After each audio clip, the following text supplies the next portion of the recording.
Hey friends, today's an epic day on the channel because I have this multifunctional autonomous yard robot, better known as the Yarbo. So we're going to open it up and see what it's all about. Let's go. All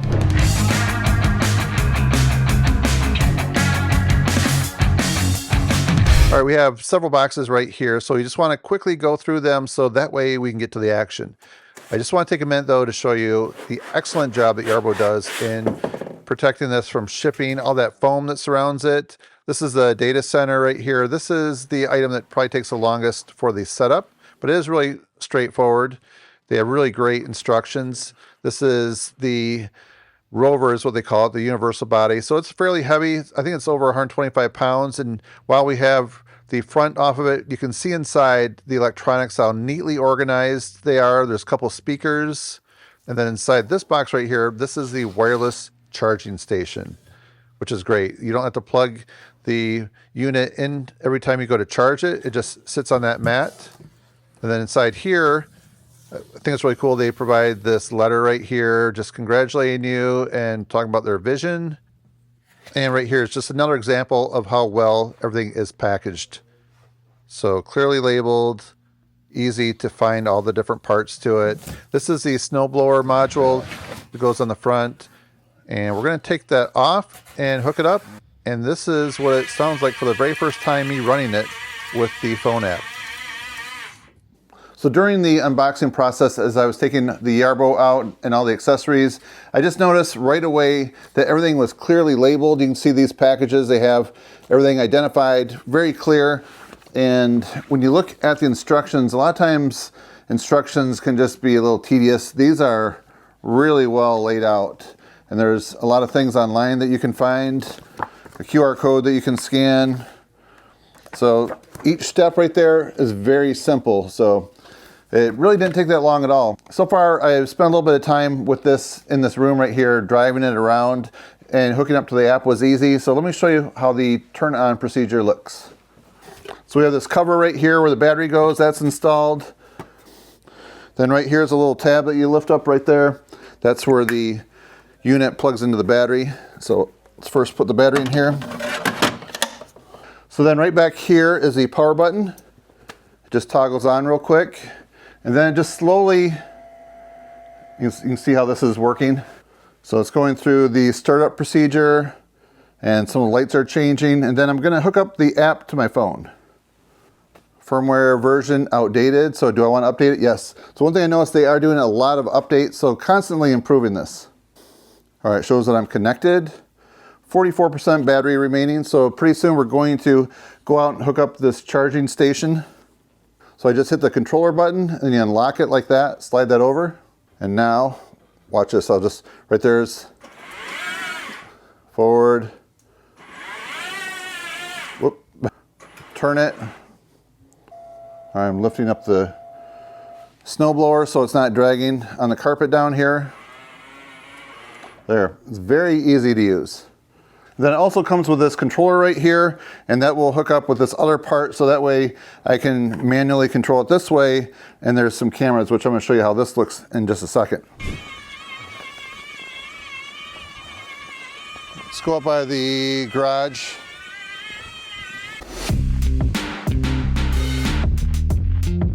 Right over here on my garage peak right there, that is my data center right there that I installed. It's a little bit near my satellite dish, but it's working okay. So let's go up there, I'll show you how I made the connections. There's a 30-foot cable that's included, and I ran that through my house and over to my router. All right, so looking at my roof, there's a lot of snow on here. I did it a few days ago when it was actually 50 degrees out and sunny. So here's a look at it. I had to install those 3 antennas on the top. And then on the very back over here, that's where I need to still install the ground to it, the ground wire. So once the snow melts, I'm going to get on the roof right here and finish that. So this is what I picked up from Home Depot. This is the only thing that's really not included with the Yarbo. So I bought the 6 solid bare copper wire. So 25 feet is enough for my distance. If you need to go longer, they sell it in 50-foot lengths as well. So you have the option of stranded wire or solid. I think solid is the way you want to go. And this end right here, this is going to fit right into the back of the data center.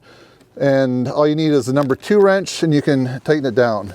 And then my plan is to have the wire run down to the ground. And then within about 20 feet, I have this ground rod that's already installed right here.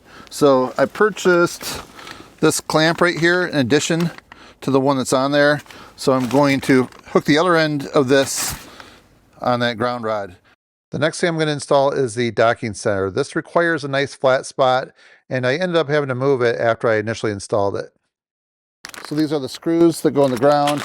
Comes with a bit adapter, and then it has these metal cable protectors, so it's probably going to work best to put this in a place where the rover is going to go over in case it doesn't damage the cable. So Yarbo provides the ground screws to secure it. That's very important. If you want to put it on concrete, they also provide some anchors if you want to go that route. So now with the app open, it explains how to map out your area very well. It will show different steps along the way, like drawing the first area boundary. You can see right here, I'm moving the unit around where I want it to do around the perimeter of my zone 1. And once it's done, this is what it looks like. You can see it's not quite as square as I thought it was. You can change the snow throw direction so it's not going against your garage or your cars. You can adjust all types of different things that you can see in this picture here. And then when you're done, you can do a preview to see which direction it's going to go. All right, so this morning we had a little bit of snow. It was kind of heavy for just a little bit, and I was hoping we would get a couple inches, but we really just had kind of a dusting.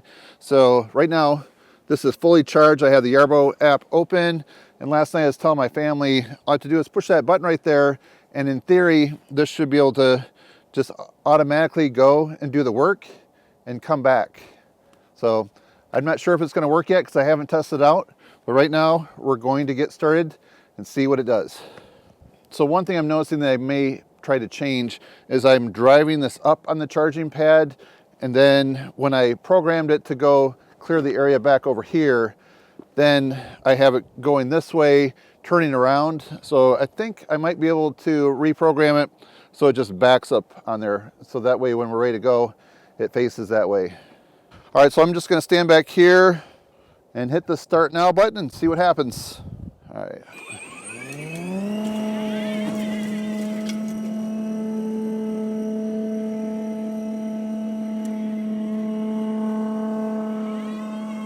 So far, so good.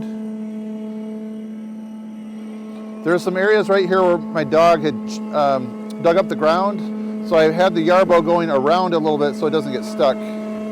All right, so before I show you the world's first autonomous snowblower, I want to take a quick second to thank Yarbo for making this video possible. And I also have a link down below if you want to find out more, because there's a lot of information that I'm not able to pack into this video.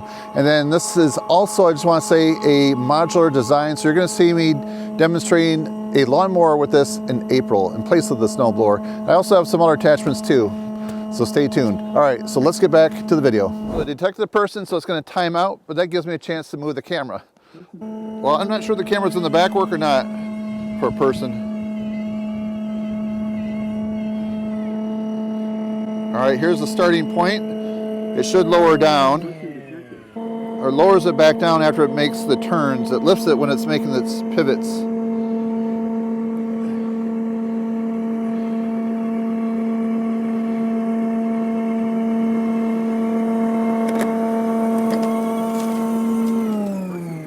Uh-oh, it detected me. Let me get out of the way. So yeah, it's working really nice. It's blowing it away from the garage door like I programmed it.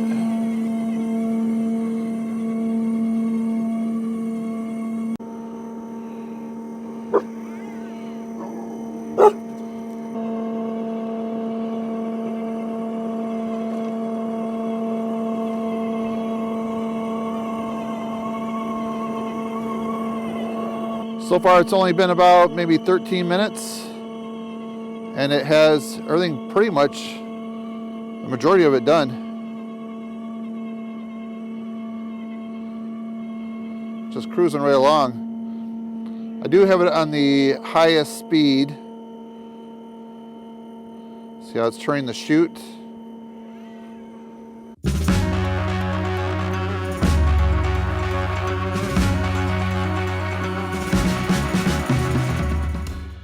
So the area that was just cleaned off is what I labeled Zone 1. This area right here is actually a path, a 4-foot wide path. This is going to be my Zone 2. So this is going to be a trail from my wood piles to my wood stove. So instead of in the wintertime me having to drag the snow in a sled through some really deep snow, I will have a nice path that will always be opened up thanks to the Yarbo. It's tweaking itself. Is it going to do it? Ooh, that's going to work. Oh, what did it say? It's going to charge? And it shuts down. Perfect. Awesome. That was quick.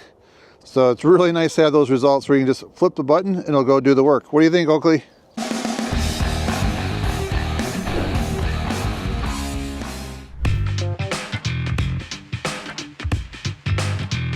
Hey, I just want to say I appreciate you stopping by the channel today. If you want to continue watching some other videos, I made a short playlist right here for you that I think you're going to like. And if you haven't subscribed to my channel yet, hit that button down below. That way you'll be notified when another video goes live, which will be very soon.